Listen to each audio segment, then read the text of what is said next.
The night didn't end in chaos. There were people around, music still playing. The kind of night everyone assumes will close quietly. At some point, one person stopped being part of it. Not loudly, not in a way that caused concern right away. But by morning, the absence was already impossible to explain. No alarms went off. No one realized yet that it mattered. Her name was Taylor Pomaski. Taylor was expected to be seen again, expected to respond, expected to continue life the way it had been moving. Nothing about that night suggested it would interrupt everything. When she didn't show up afterward, concern didn't arrive all at once. Came slowly, hidden inside patience and familiar excuses. Everyone assumed there was a reason. Everyone assumed there was time. Most people expect situations like this to resolve quickly. Message, something that makes sense. That's not what happened. The place Taylor was last seen wasn't hidden. It wasn't remote.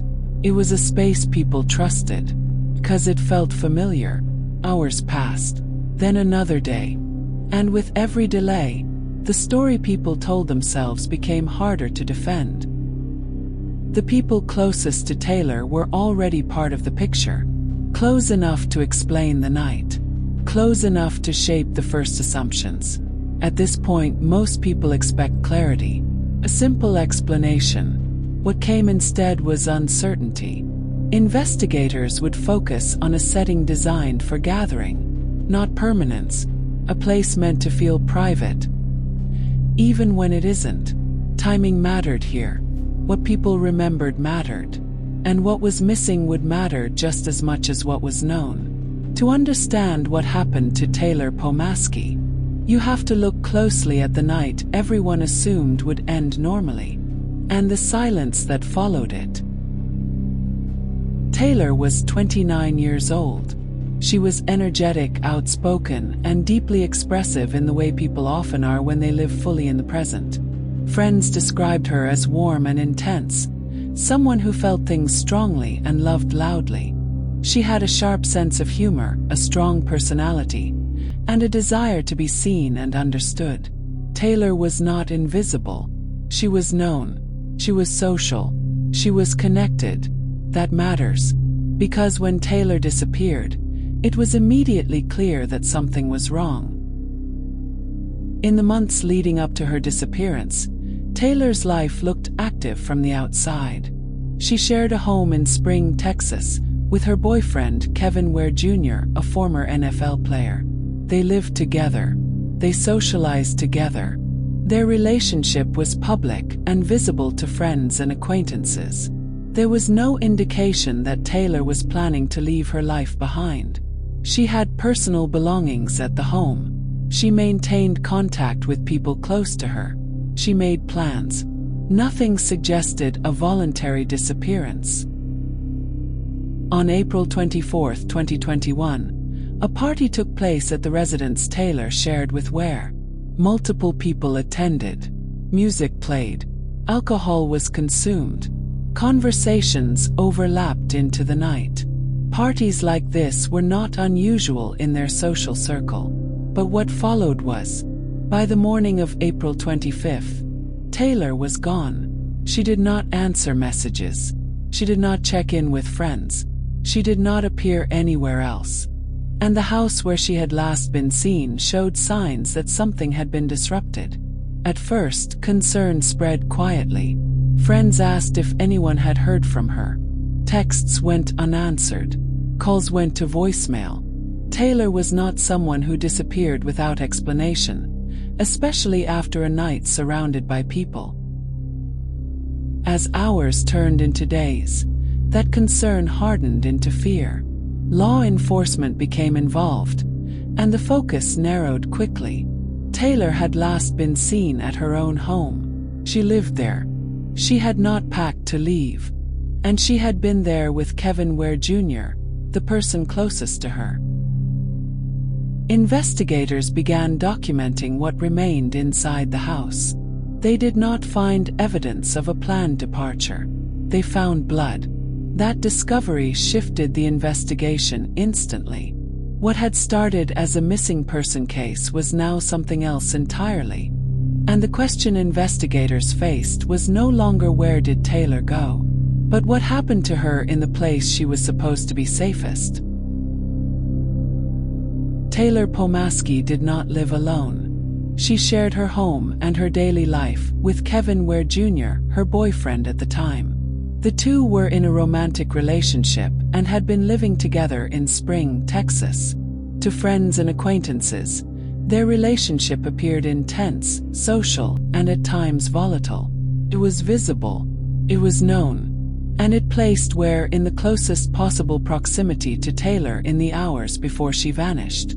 That access matters, because when someone disappears from their own home, investigators first look to the people who were already inside it. Ware had a public profile, a former NFL player. He moved easily in social spaces and was known within the local scene. Parties at the house were not unusual. People came and went. Music, alcohol, and late nights were part of the routine. But routine can blur boundaries. And boundaries are often where investigations begin. In the period leading up to April 25, 2021, witnesses later told investigators that the relationship between Taylor and Ware was marked by arguments and tension. These accounts did not describe a single explosive moment, but rather a pattern: raised voices, disagreements, instability that others noticed but did not fully understand at the time. Nothing criminal, nothing reportable, just unease. That kind of unease is easy to dismiss, until something happens.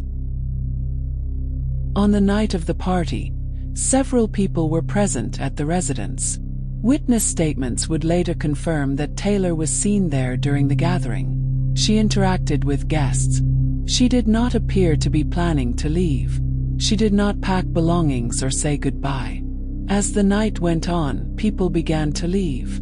By the early morning hours, the house emptied. Taylor did not leave with anyone.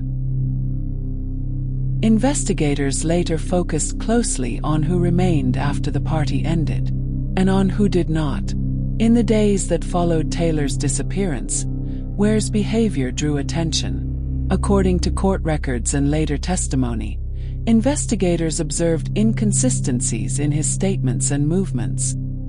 His accounts of the timeline did not always align with digital data or witness recollections. These were not immediate conclusions. They were questions.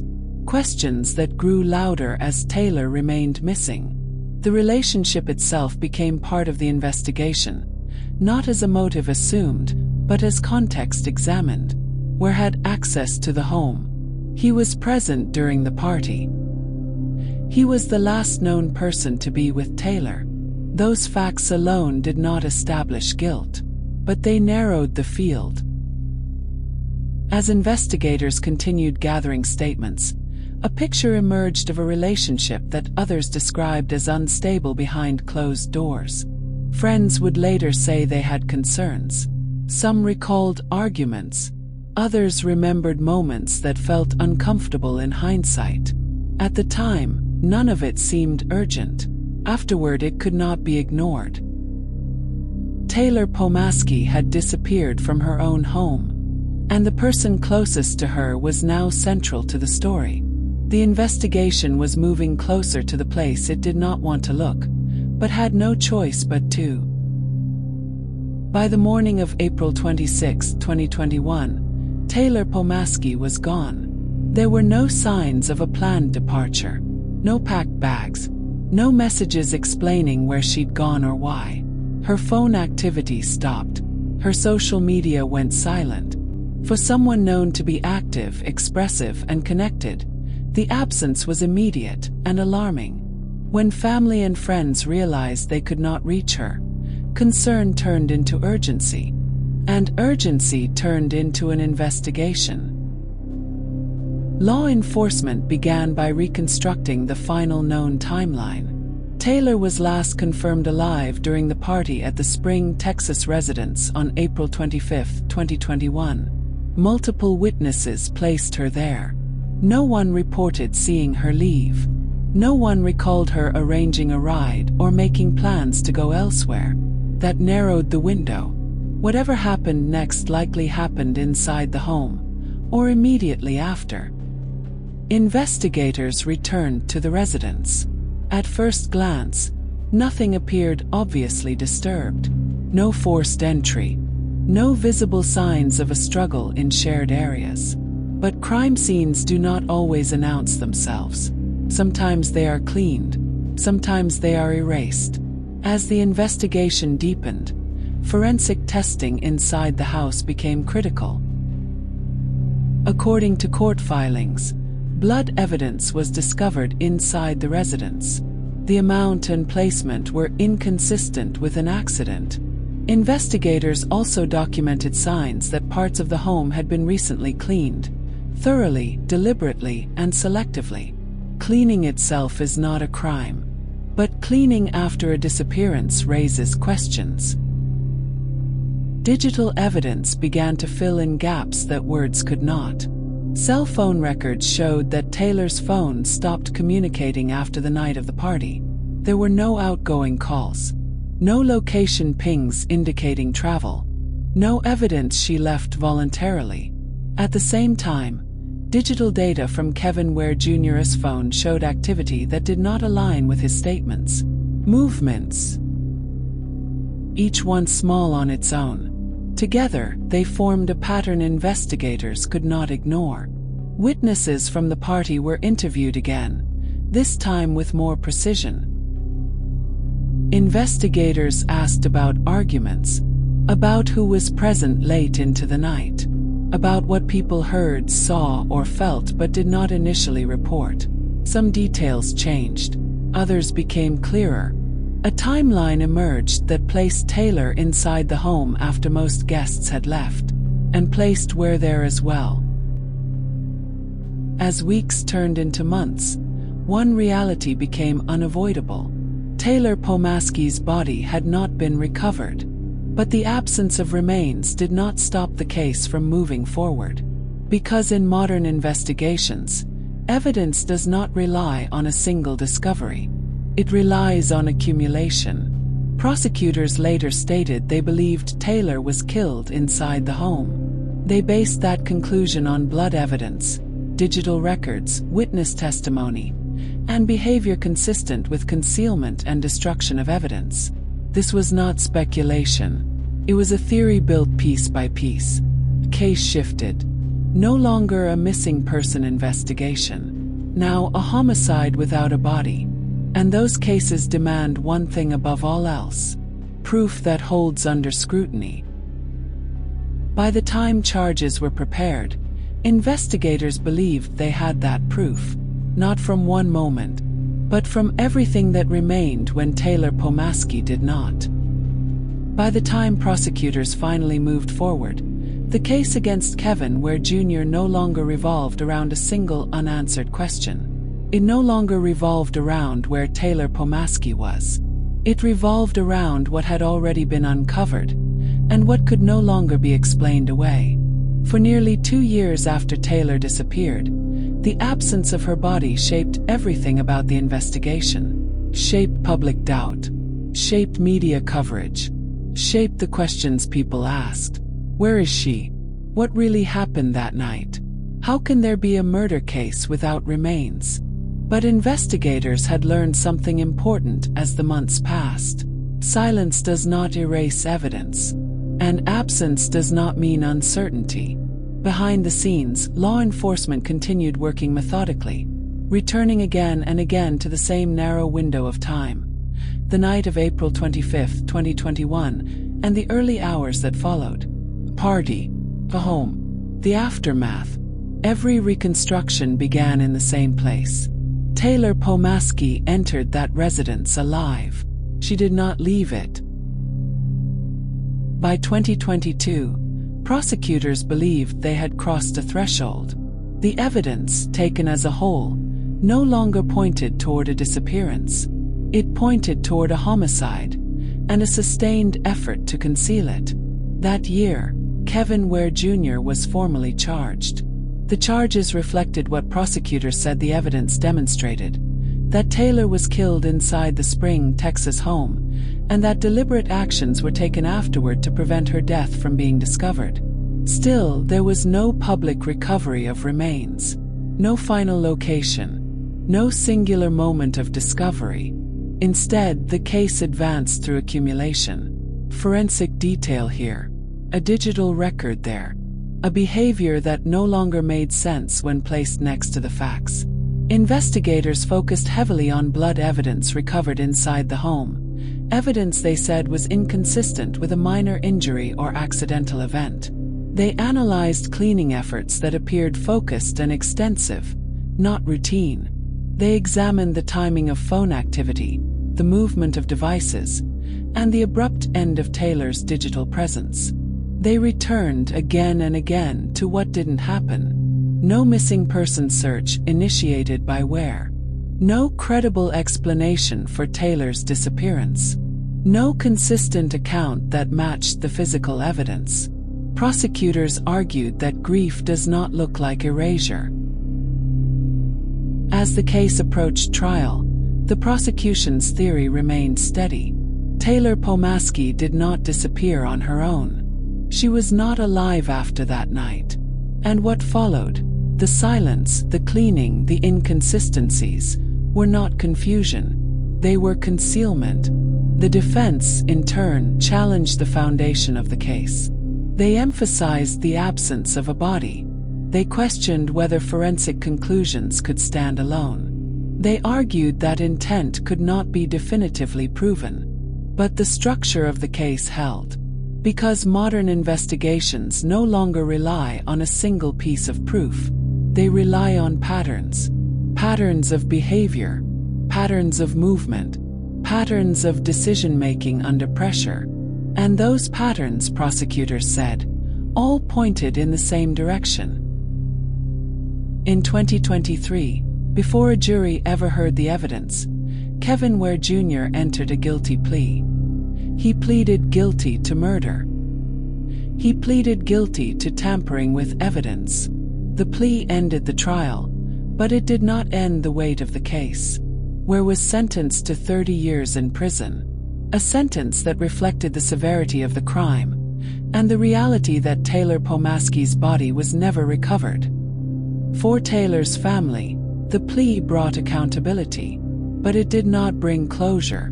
There would be no funeral grounded in certainty, no gravesite, no final knowledge of where Taylor was taken or what became of her remains.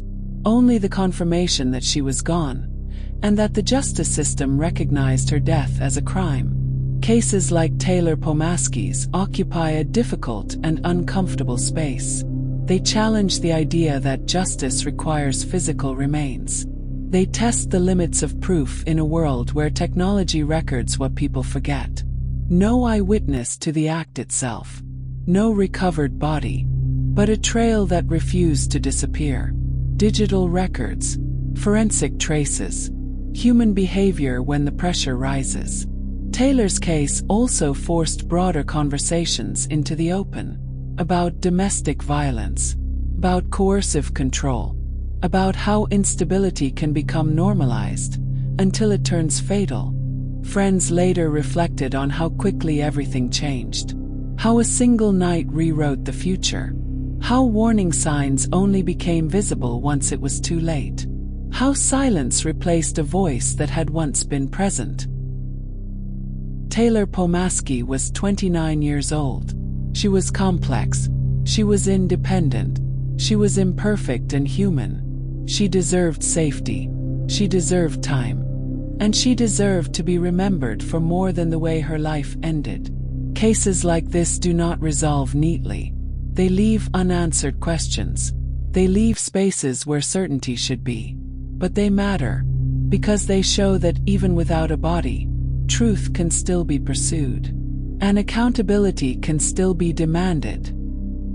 If you found this case fascinating, don't forget to like the video and subscribe. We post crime case videos nightly. Until next time, stay sharp, stay vigilant.